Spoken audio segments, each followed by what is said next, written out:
Hi, everybody. I'm Brad Kelly, the Regional Coordinator for the Society of Biblical Literature's Pacific Coast region.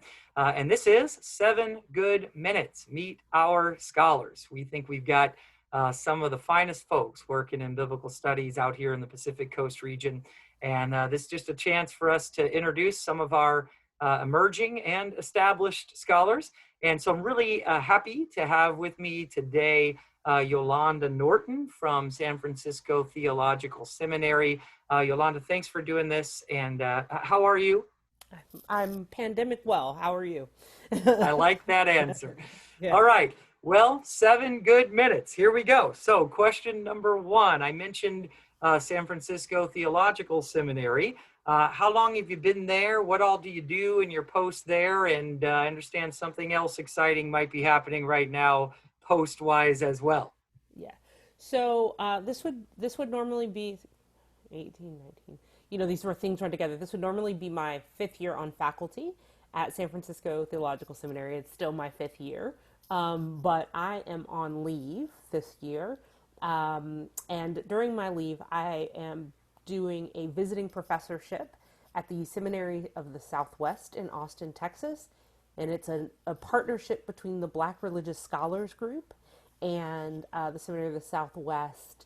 So I'm teaching and I'm working with the faculty to think about issues of Black theology and how to expand the curriculum and the communal environment to engage new frontiers of scholarship, in my case, new frontiers of biblical scholarship.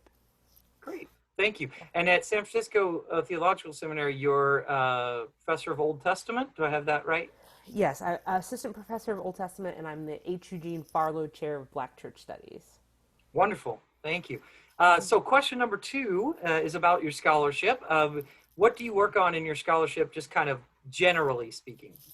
So my focus is really on womanist biblical interpretation. So I'm incredibly interested in how Black women's identity is formed out of readings of text and how Black women in their embodied nature encounter the biblical corpus. And so I end up focusing a lot of my research on foreign women in the biblical text, because as I perceive a methodology of womanist hermeneutics, it's really about examining the intersections of race, class, and gender. And when we talk about race, we understand it's a modern construct. So I'm wondering, who are the people who are other to ancient Israel, and how are they presented in the text? Okay, thanks. Question number 3, a little more specific on that. Is there a specific project that you have going on right now that's got you kind of excited? So I have 2 projects that I'm working on. Of course, my dissertation, which is a womanist reading of the Book of Ruth. So focusing in on issues of social surrogacy and exclusion that happen around Ruth, and talking about Ruth as a kind of comparative analysis to the books of Ezra and Nehemiah, the conversation about intermarriage that's happening in Persian Judah at the time. So there's that project. Actually, in the throes of finishing revisions on a book chapter also for a book that I've written a chapter in called God and Guns. And so really working on how American gun culture is influenced by Christianity and readings of the text. And I, in particular, am writing about Rizpah, and Rizpah's, from Samuel, her maternal grief as a necessary response to state-sanctioned violence, and what that means for Black mothers who are constantly lamenting the assassination of their children at the hands of a gun culture that comes from the state and not from private citizens. Very good. Yes. Side note, I know that project, and 2 of our SBL Pac Coast officers and session chairs, Carly Crouch and Chris Hayes from Fuller, are involved in that as well. So exciting stuff to keep an eye out for, everybody, coming soon. The question number 4 is a little bit more of a context question. I know you're visiting in Austin right now, but let's take you back to our region here. Yes. What if anything, have you found to be exciting or maybe challenging about doing the work of biblical studies out here in the Pacific Coast region, specifically, I guess in your case, Northern California and the Bay Area? Yeah, so Northern California, I think more than Southern California, but I think this is maybe generally a sense of California in general. The thing that I find exciting is also the thing that I find challenging, which is, I'm a black woman who's by and large socialized in the South. People are pretty Christian.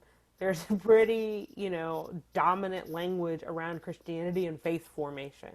And so coming out of that context and coming to a place like Northern California where, it's the most unchurched metropolitan area in the US. And so trying to have conversations about faith formation, the use of scripture in different contexts with a larger percentage of students who are very suspicious of Christian context. Not to say that they don't have good reason. I have my own reasons for being that, but I've encountered more people who want to throw the whole book out than I have encountered in other places. And so trying to have a critical dialogue about the nuance of scripture and of textual analysis in a place where people have already abandoned the enterprise is both exciting because it opens up new opportunities for talking about text, but it's also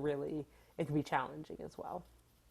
Okay, thanks. Well, we'll get one more. We'll get you out of here on this one. A little bit, maybe, I don't know, tougher. These are obviously challenging times with the COVID-19 pandemic and the racial and social injustice and Black Lives Matter and more. Any thoughts on being a biblical scholar in the day and time where we find ourselves today? Yeah, so I've never considered myself a traditional biblical scholar. Like I 100% see myself as a biblical scholar and see myself as kind of trained in the discipline, rooted in the trajectory. But I really am committed to having new, engaging, experiential conversations about what we do with the text. And so I think in these times, like a book like God and Guns, the work I do with this project that I've created and curated called the Beyonce Mass, which does, centers on womanist biblical interpretation in a worship context. Those to me are the exciting things about these challenging times. I think what it means to be a biblical scholar is that we have an even bigger responsibility to talk about the implications of the text and how people are countering it in their everyday lives. We have to be willing to go into public spheres and have these conversations so that conversations that have traditionally happened, that have wounded lots of people, particularly at the margins, start to be debunked. And so that scripture doesn't become a crutch in certain spaces for racism, sexism, and other forms of institutional marginalization. Thank you very much. Yes, and Yolanda, thanks again for taking time to do this.